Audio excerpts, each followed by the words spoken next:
We can now bring in live Victor Gao, director of the China National Association of International Studies.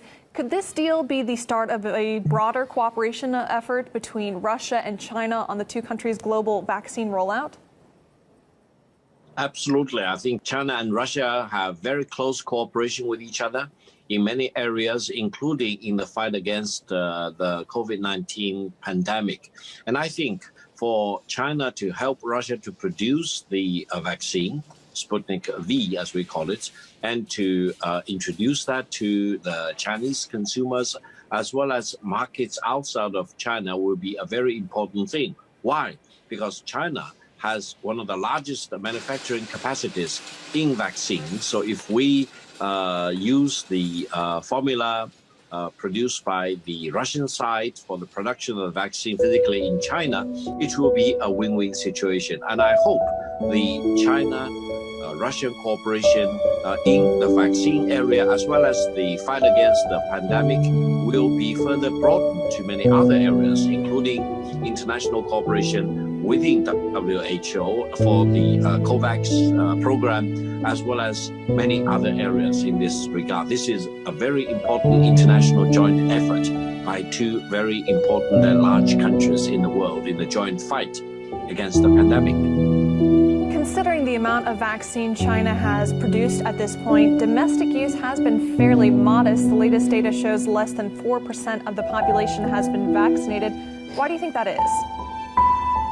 Well, first of all, I think the main reason is because the infection rate in China for the pandemic has been controlled to very, very low, if not non-existent. The cases reported recently have all been imported from abroad.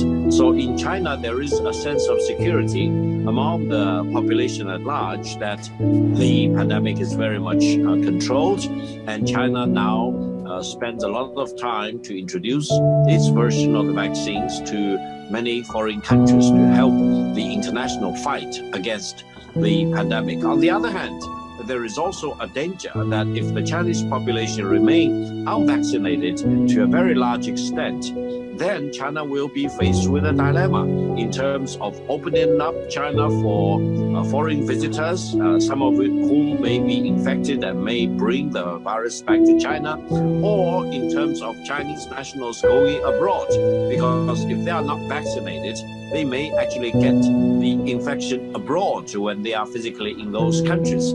Therefore, I think the Chinese government more recently has been spending a lot of time to promote the domestic vaccination program.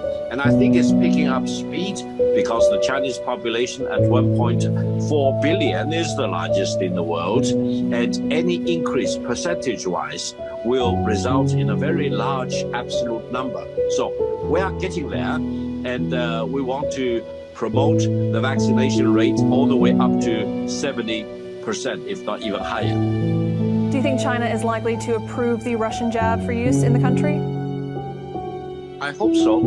The Russian vaccine, the Sputnik V, as we call it, has been reported being very successful, and it has been approved by about 60 countries in the world. So I do not see any reason why this vaccine should not be approved by the Chinese regulatory authorities. And I hope the Chinese people will have a choice. If they want to use one or two or three Chinese vaccines, they will be able to do that. If they prefer the Sputnik vaccine or the Pfizer vaccine, for example, they will have a choice to be made by themselves. We've been speaking with Victor Gao, director of the China National Association of International Studies. Thank you for finding the time to join us on the program today. Thank you. Thank you for having me.